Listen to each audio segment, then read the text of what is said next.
to show you how to make a wire wrapped button ring. It's a very simple project. You don't need a lot of materials and it's kind of fun and doesn't take too long. So let's give it a try. The materials you're going to need for this project are not too bad or hard to come by. First, I have my jewelry wire there. I believe it's 20 gauge. The larger the gauge, the thinner the material. And so if you're a beginner at working with wire jewelry, I would suggest 20 gauge is pretty good. And then I have a pair of scissors. I have little needle nose pliers there, some buttons, and the marker there is to help make sort of a temporary ring gauge to help us wrap the wire and get the right size. And I have a ruler for measuring out the length of our wire. So again, our materials are pretty simple with this project.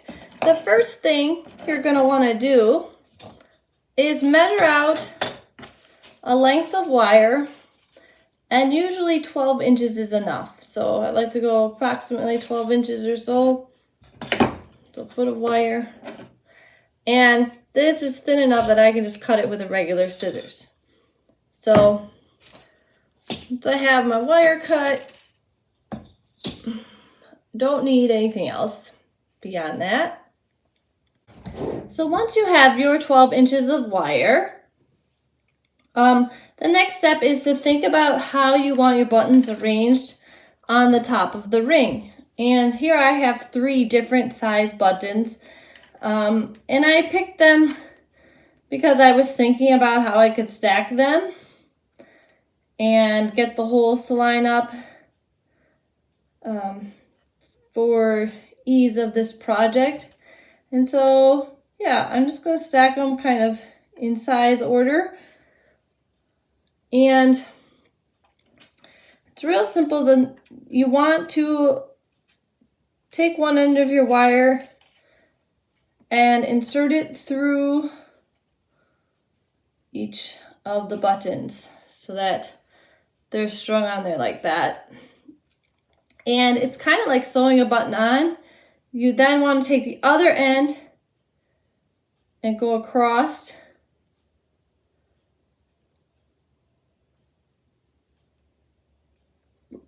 like so.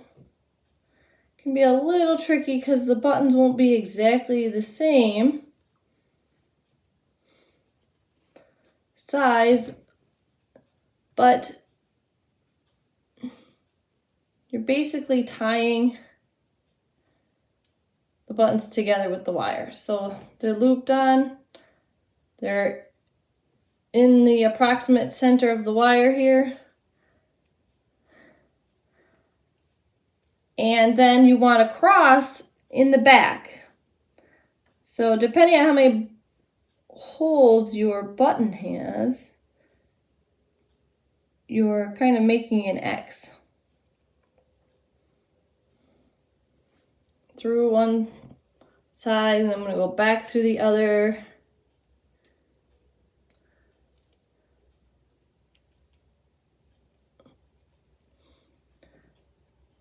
And you want to keep pulling your wire tight. You shouldn't need any tools for this. If you have trouble holding the wire, you might want to use your pliers, but it's simple enough that usually I can get by with just using my hands. And then of course, I want the purple button here to be the top of my ring, so I have to go back down again through the buttons.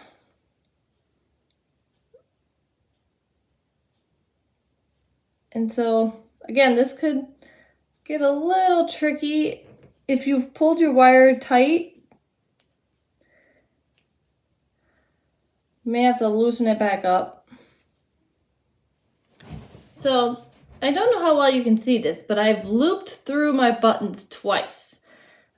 They're loose right now because I wanted to show you that the wire has gone through once and then a second time, and now the ring will be this position. So with the pink button on the bottom. And so now I just want to slowly pull all my wires tight. Because that's, you know, the end goal is to have a nice tight ring. And with it twisted around, it takes a little practice to get all the buttons to sit flat on each other. So once you have your buttons situated how you like them, again, they should be in the center of your wire. We want to take our marker and use it kind of as a gauge for how large to make our ring. You'll have to play around with it a bit, but you're just going to twist around the marker several times, wrapping underneath the buttons so that the wire is twisted at the top here. Kind of make your best guess at what size, you know, you want your ring to be. But you know, if I slip it on here, oh, it fits my middle finger there pretty good. And once you've decided on a size that you like, you're going to take your excess wire and simply wrap it around itself. That's why it's called a wire wrap ring. The wire is holding itself together.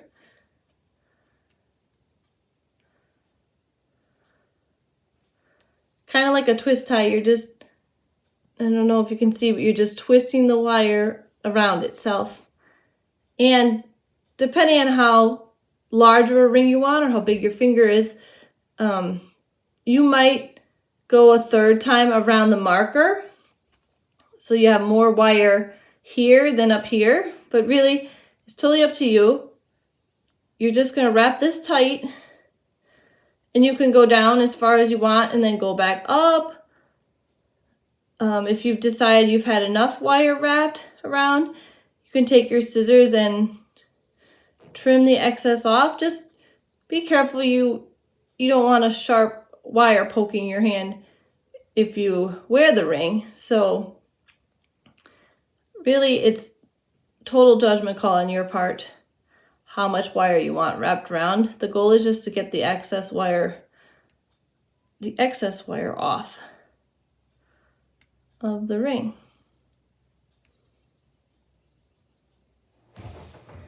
So there you go.